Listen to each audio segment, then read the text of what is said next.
Thank you. Whoa.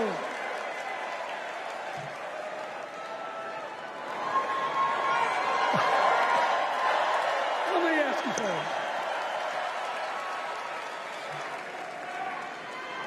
After the last 2 days, aren't you proud to be a Democrat? And I am very grateful to the Republicans and independents that have joined us, have been up here on the stage, and I hope they feel better about it now. Because I've seen all these things that even I have to be reminded of from time to time when I get my spirits down. I love seeing the Obamas here. I love seeing President Biden. And I thought Hillary gave a great speech, too.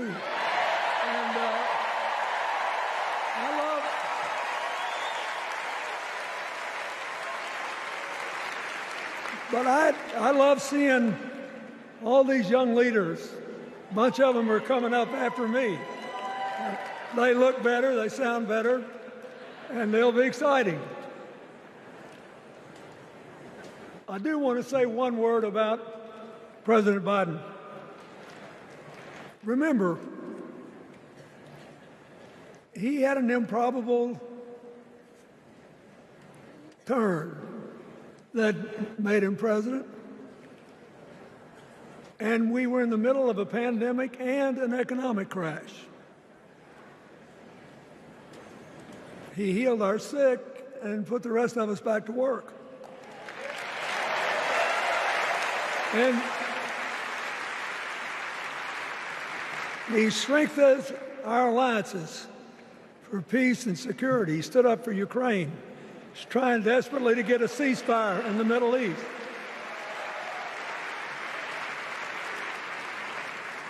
And then he did something that's really hard for a politician to do. He voluntarily gave up political power. And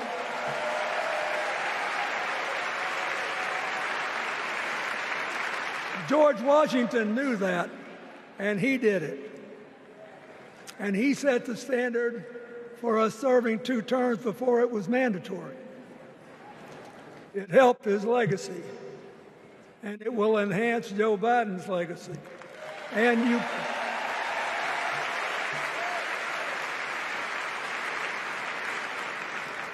it's a stark contrast to what goes on in the other party. So I want to thank him for his courage, compassion, his class, his service, his sacrifice.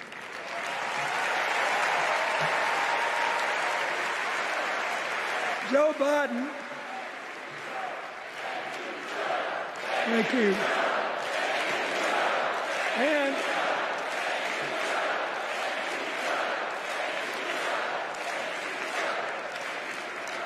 he kept the faith, and he's infected a lot of the rest of us. Now let's cut to the chase. I am too old to gild the lily. 2 days ago, I turned 78, the oldest man in my family of 4 generations. And the only personal vanity I want to assert is I'm still younger than Donald Trump.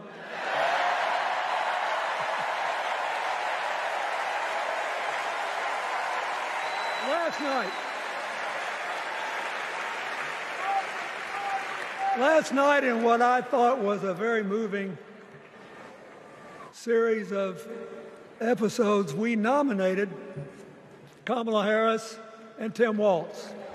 And just think about that. 2 leaders with all-American but still improbable life stories. It could only happen here. Their careers, after all, started in community courtrooms and classrooms. 2 leaders who spent a lifetime getting the good job done. Now, one of the things that I've noticed over my increasingly long life, is that a presidential election is unique in several ways. First of all, it's the greatest job interview for the greatest job in the world. Secondly, the Constitution says we, the people, get to do the hiring.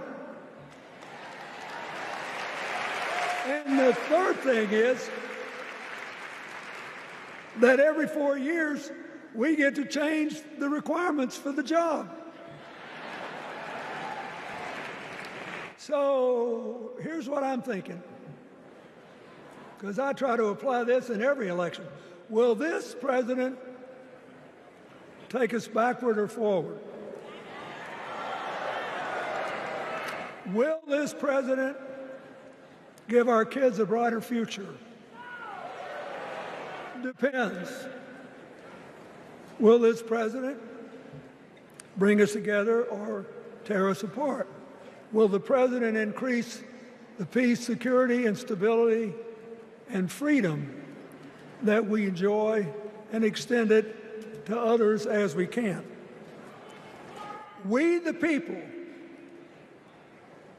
we have to make a decision about these kind of questions. And every 4 years, it's a little different because the people come at the candidates, and they say, as they're saying now, here are our problems, solve them. Here are our opportunities, seize them. Here are our fears, ease them. Here are our dreams, help them come true.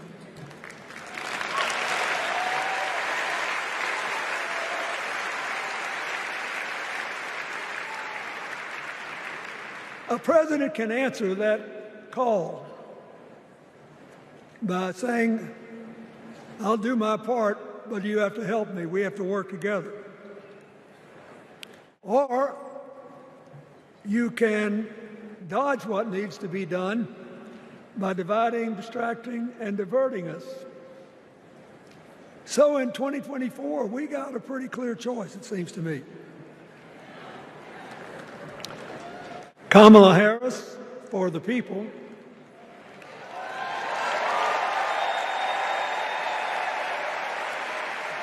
and the other guy who's proved even more than the first go-around that he's about me, myself, and I. I know which one I like better for our country.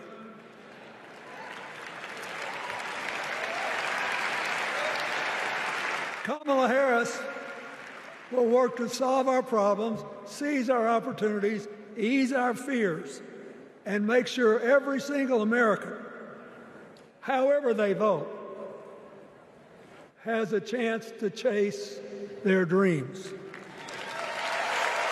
You know, when she was young, she worked at McDonald's. And she greeted every person with that 1,000-watt smile and said, "How can I help you?"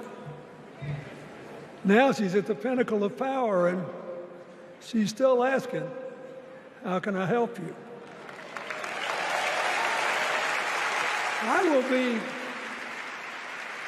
I'll be so happy when she actually enters the White House as president, because she will break my record as the president who spent the most time at McDonald's.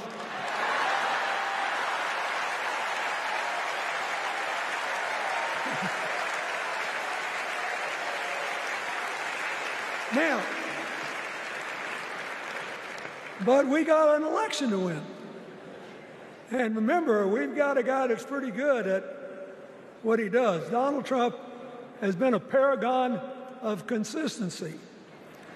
He's still dividing, he's still blaming, he's still belittling other people. He creates chaos, and then he sort of curates it as if it were precious art. Let me say, not a single day goes by Even though I've been gone for well over 23 years from the White House, not a day goes by that I don't thank the Lord for the chance I had to serve and what it meant. And one of the reasons, thank you. Wait.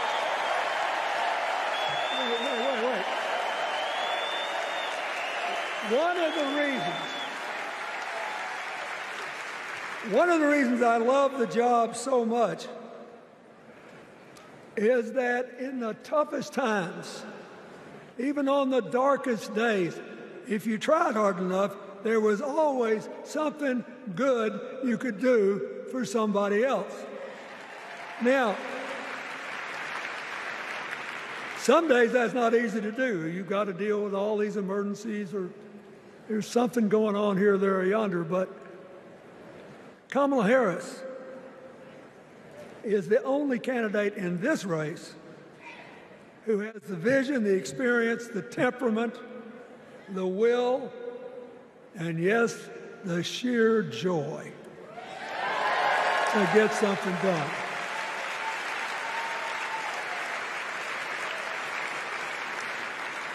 I mean, look, what does her opponent do with his voice? He mostly talks about himself, right? So the next time you hear him, don't count the lies. Count the eyes.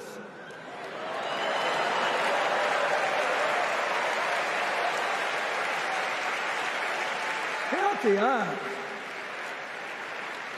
His vendettas, his vengeance, his complaints, his conspiracies. He's like one of those tenors opening up before he walks out on stage, like I did, trying to get his lungs open by singing, me, me, me, me, me, me.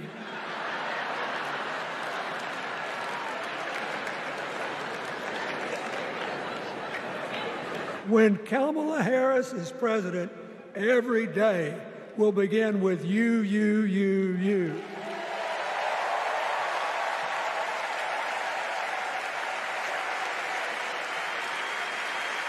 So, we got to ask ourselves the questions if we're going to hire a president. Do you want to build a strong economy from the bottom up and the middle out? Or do you want to spend the next 4 years talking about crowd size?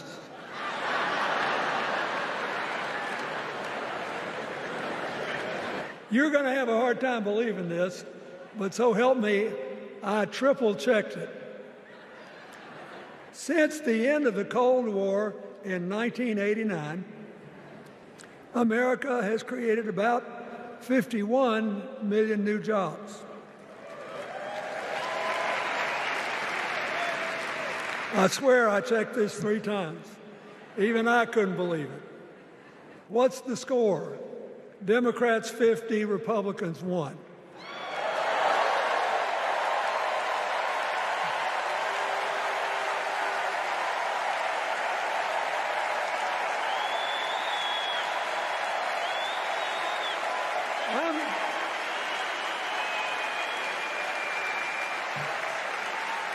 I'm glad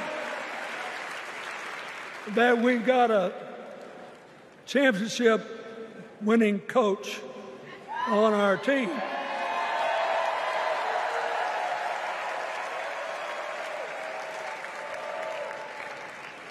But even the most limited of us in what we know about football or any other sport knows that if you're got 50 and the other side's got 1, you're ahead.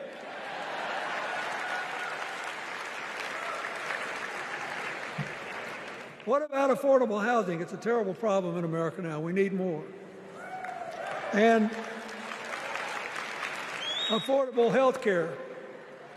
That's why the Democrats put a limit on monthly payments for insulin and a $2,000 a year out-of-pocket limit and are trying to cover more drugs by bargaining for prices. We need more financing for small businesses. We need still to strengthen our alliances.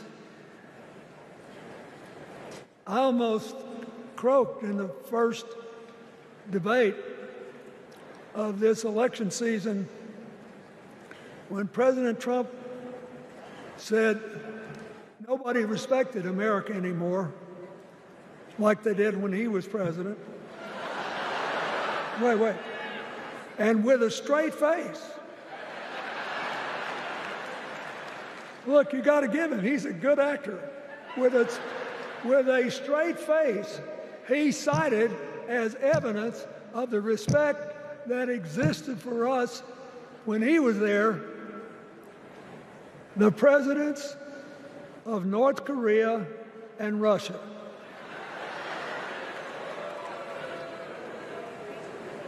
I'd rather have the people who respect us now. And one of the things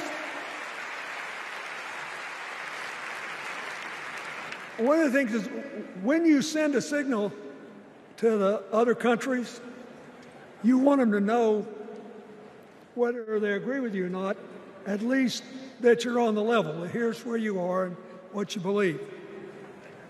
What are they supposed to make to these endless tributes to the late, great Hannibal Lecter?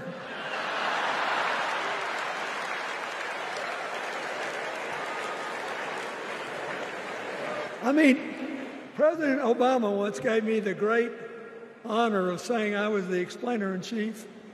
Folks, I thought about it, and I don't know what to say.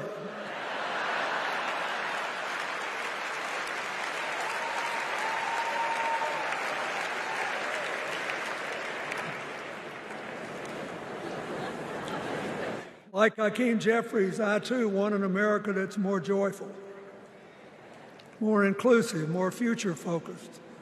Just think what a burden it's been on us to get up day after day after day after day, buried in meaningless hot rhetoric, when there's so many opportunities out there, so many problems that need to be solved. I want that. And that's the America Kamala Harris will lead. And she's already made her first presidential decision, and she knocked it out of the park when she asked Governor Tim Walz to be her nominee for vice president.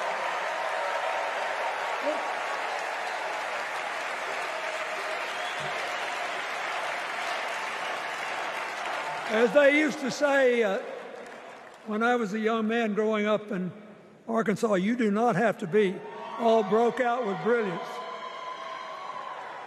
You just look at Tim Walz, listen to him, follow his record as a teacher, as a coach in the National Guard,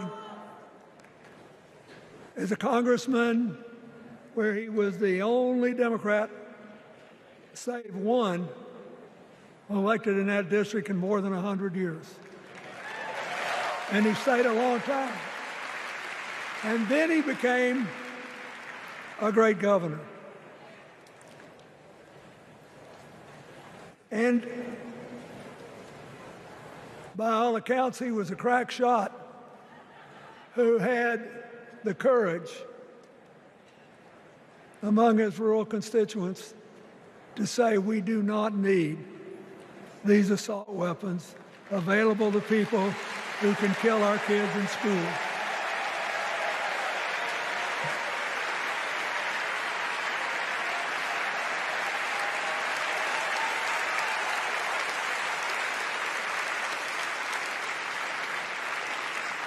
So, armed with her first decision, Kamala Harris confronts an interesting dilemma. We're going to walk out of here feeling pretty good, I think. We've got energy, we are happy, we feel like a load's off our shoulders. And we know we're just being asked to fight the same fight that the forces of progress have had to fight for 250 years.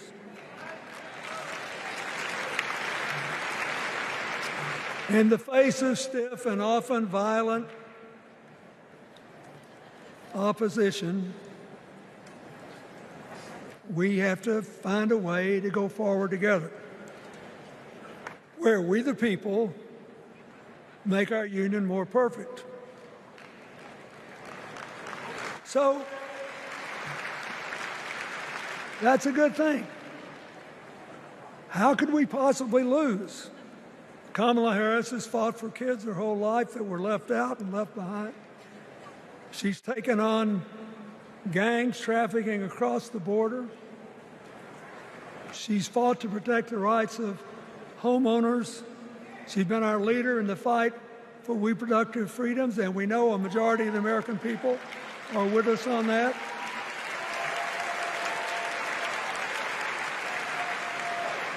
And she's gained an invaluable amount of experience as vice president, advancing our values and interests around the world. She's already said she's going to work really hard to make sure that no American working full-time lives in poverty or has to worry about their children living in poverty. She says that we got to make home ownership an achievable dream for everyone, not just a privilege.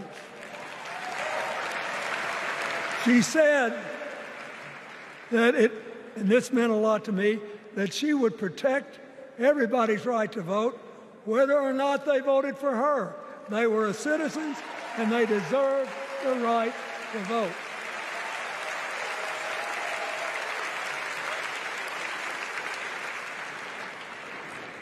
The other day, her opponent implied that as his people voted one more time, they'd be able to rig it from now on and they wouldn't have to vote again. You think they're kidding, but I know a lot of these folks, and most of them are really good people, but some of them think that they are bound to dominate America politically, economically, and socially, and they have to use politics to do it, and they should rig the system.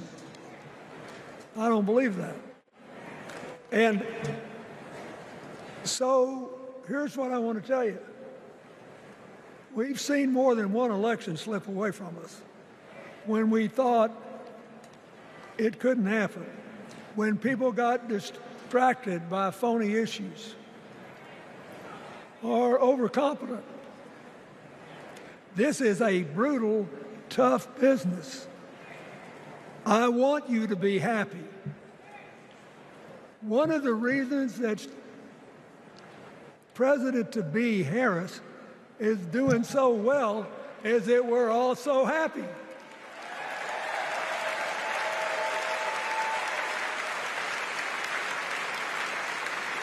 But you should never underestimate your adversary. And these people are really good at distracting us, at triggering doubt, at triggering buyer's remorse. As the Obama said so eloquently last night, they are human, you know. They're bound to make a mistake now and then. We got to be tough. And so, as somebody who spends a lot of time in small towns and rural areas in New York and Arkansas and other places, I urge you to talk to all your neighbors. I urge you to meet people where they are. I urge you not to demean them, but not to pretend you don't disagree with them if you do. Treat them with respect, just the way you'd like them to treat you.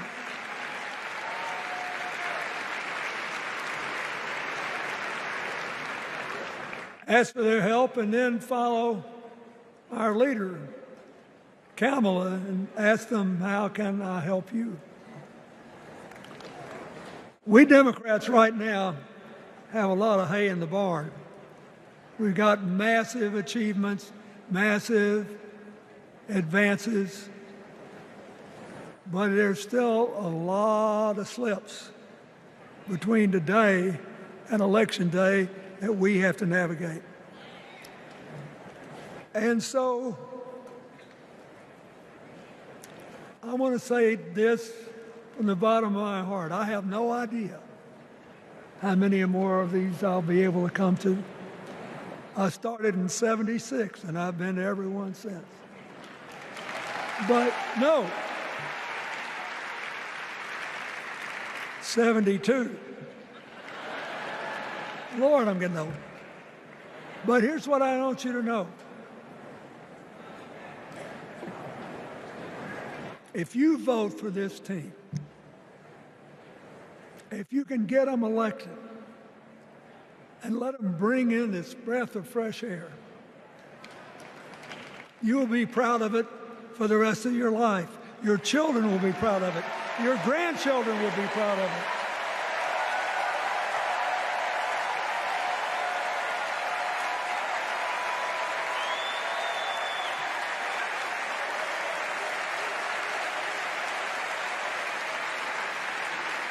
Take it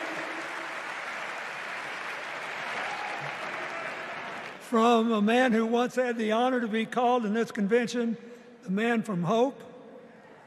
We need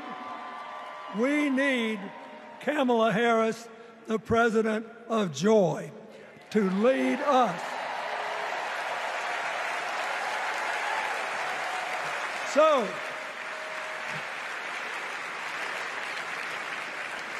I'll be doing my part, you do yours. I'll see you when we're making a real joyful noise when the votes are counted. God bless you, and God bless America.